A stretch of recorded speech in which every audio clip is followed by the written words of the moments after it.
One ವೇಯಲ್ಲಿ wrong ಆಗಿ ಬಂದು ಸಂಚಾರ ನಿಯಮ ಉಲ್ಲಂಘಿಸಿದ್ದಲ್ಲದೆ ಮಹಿಳಾ ಪೇದೆ ಮೇಲೆಯೇ ಸ್ಕೂಟರ್ ಚಲಾಯಿಸಿ ಪುಂಡರು ಪರಾರಿಯಾದ ಘಟನೆ ಮಂಡ್ಯ ನಗರದ ಕರ್ನಾಟಕ ಬಾರ್ ಸರ್ಕಲ್ ಬಳಿ ಇಂದು ಸಂಜೆ ನಡೆದಿದೆ. ಕರ್ತವ್ಯದಲ್ಲಿದ್ದ ಮಹಿಳಾ ಪೇದೆಗೆ ಗುದ್ದಿದ ಖದೀಮರು ಎಸ್ಕೇಪ್ ಆಗಿದ್ದಾರೆ. ಸಂಚಾರ ನಿಯಮ ಉಲ್ಲಂಘಿಸಿ ಒನ್ ವೇಯಲ್ಲಿ ಬರುತ್ತಿದ್ದ ಸ್ಕೂಟರ್ ಸವಾರರನ್ನು ತಡೆಯಲು ಮುಂದಾದಾಗ ಅವರ ಮೇಲೆಯೇ ಸ್ಕೂಟರ್ ಚಲಾಯಿಸಿದ ಖದೀಮರು ಪುಂಡಾಟ ಮೆರೆದು ಕಾಲ್ಕಿತ್ತಿದ್ದಾರೆ. ಈ ವೇಳೆ ತೀವ್ರವಾಗಿ ಗಾಯಗೊಂಡ ಮಹಿಳಾ ಪೇದೆಯ ರಕ್ಷಣೆಗೆ ಸಾರ್ವಜನಿಕರು ದೌಡಾಯಿಸಿದ್ದಾರೆ. ಗಾಯಗೊಂಡ ಪೊಲೀಸ್ ಪೇದೆಯನ್ನು ಚಿಕಿತ್ಸೆಗಾಗಿ ಆಸ್ಪತ್ರೆಗೆ ದಾಖಲಿಸಲಾಗಿದ್ದು, ಮಂಡ್ಯ ಪಶ್ಚಿಮ ಪೊಲೀಸ್ ಠಾಣೆಯಲ್ಲಿ ಪ್ರಕರಣ ದಾಖಲಾಗಿದೆ.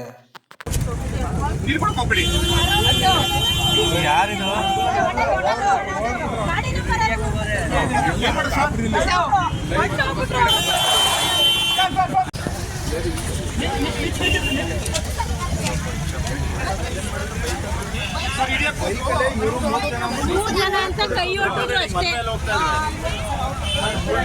ಅಷ್ಟು ಜೋರ